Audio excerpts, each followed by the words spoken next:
day arehosema ababeto yapno eso de ebusiafo emu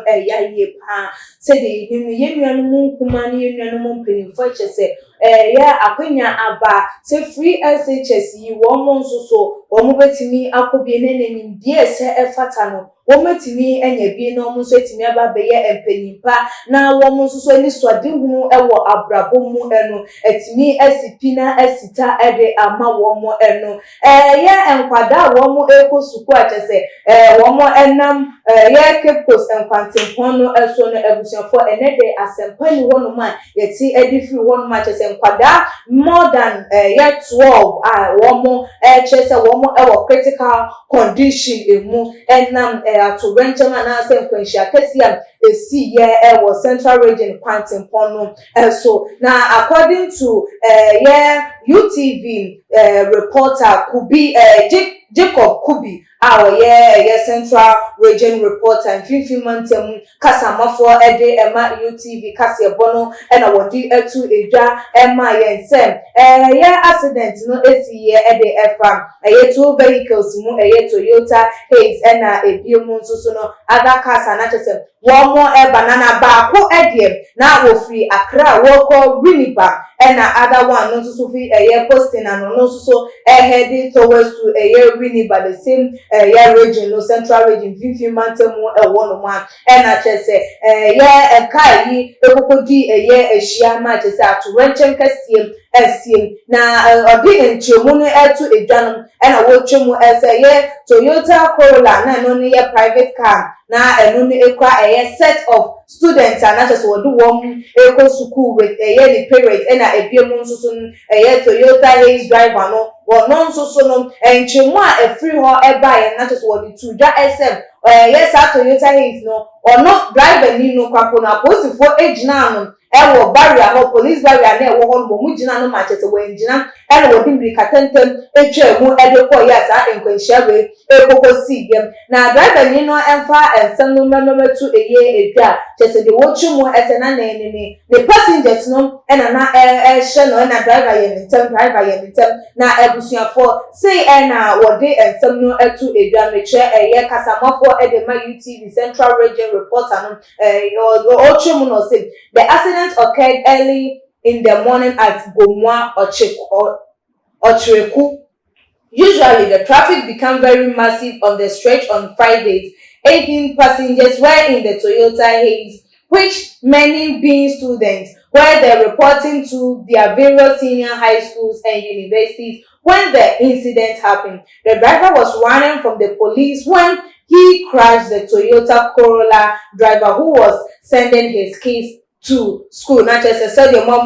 where at ba school where so the nkwara school airport. Now wo journey every police barrier no baby wo do ya police for ejina no o journey every one na say what dey ekokobo Toyota Corolla no emu emasa enkonhia no esi yem na driver no nsem a what dey to ejana was saying I was being pressured by the passengers that I should drive fast because all of them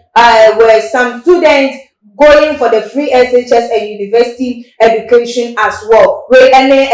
someone will do to a driver ni echirema na wo no passengers na man pressure and some kwada school kwada no na wo mo mo pentem na driver kan ho na meche wo school mo na meeting go do intem na dia me pemi nya inti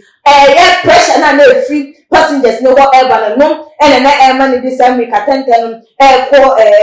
kwantenpon no so na no na kasama for no esa to ebiemu and I was saying some of the students are seriously injured. They are at the Winnipeg hospital receiving treatment. Some might be amputated due to the seriousness of the injuries. We ene kasama for ede ema and 15 months wodi etu edwa yem papa na say yenya be ma Jacob Kubi echema na say enkwada 12 suku fo nkwada 12 edu enienu ena wo mo ho aka ayede wo makwa piemu ewo Winnipeg hospital ayaresa bia wo say wo mo nko na wo nkoje ayareshe na wo hwe wo mo tebia ne ye bia wo mo ewo mu no ena wodi etu edwa said one hwe ya na che se ebinom wo hono ma ye ha ye betumi atwitwa bia wo mo nsa wo mo enai wo mo na makwa ebinom ebetumi afiri wo mo eho a o mo ntimi meme ye fu an ebiemu omo betumi aba be disable ewo ekwan bi eso atese ebinom na ye betumi atwa ebinom na ye betumi atwa ebinom nsa ene de ekeka eye eho a ye papa Jacob kubi edi etu eye edwa na abusanfo se ense no kwakwa kopiem ewo goma district police commander womo assisted with investigation so etimfonyino ena etwebo momo hunu nkwada womo cho boss ne womo trunk nyina tese gugu abonten ne de ekeka ehon na tese areku eye pam na abusuafo mo mayenhwe adom da ne da kwantempon a ye nam so a yekọ eba ye di afusani enyina no ekọhia esi ewo eso yete arawosem ede efam nanso eden ena yetimi ede efam we kamia kwakoye se Ghana dem kasa de ye kapa na emom se ye hu adwuma no ene asem because we need the kind we need the tosu mienu we need the tosu miensa enkonhia esi ewo enkwantempon no eso nanso so ye kan no anu ye wiam na ye ja ede ato honum na chese kan ye jane saa keke abraye hunu se akwantempon na wo se ye nyasu eyiem ekwan no enya moma ye hu se ade na enye na yenka na wo mo entimi nye den enye ni ye dan ntidam ye benya nkwanhye ansa na ye hu se ye akwan enye nte wo se enye ni ye anam trare nyoma e wo hu hiam e wo kwantempon eso wo se nipa ana driver ni ehunu na wo hu se ahase eni kwan se mi ko speed ahase minyese ya kwantempon ye hu bi do be hu a ye common pan ene traffic light no companies one ma ebi nso no po na wo hu se we so red so green so yellow na woodi enso na ntidane da ye bekoso ahwere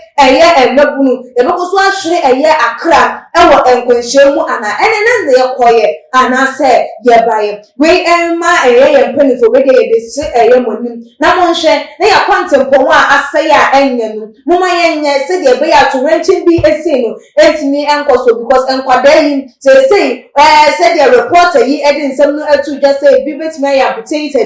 na okoya na wo buy because obi wo no ma because of such nyoma bi say no etimi ema ne na adwen say ene ne nka me hu nko nipa mu hu ni say ono de won ka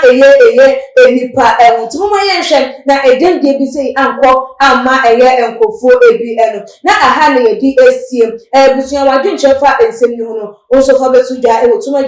comment section like videos na share all the social media platform so ekeskapa and the lesson ebesan edi eshia ebi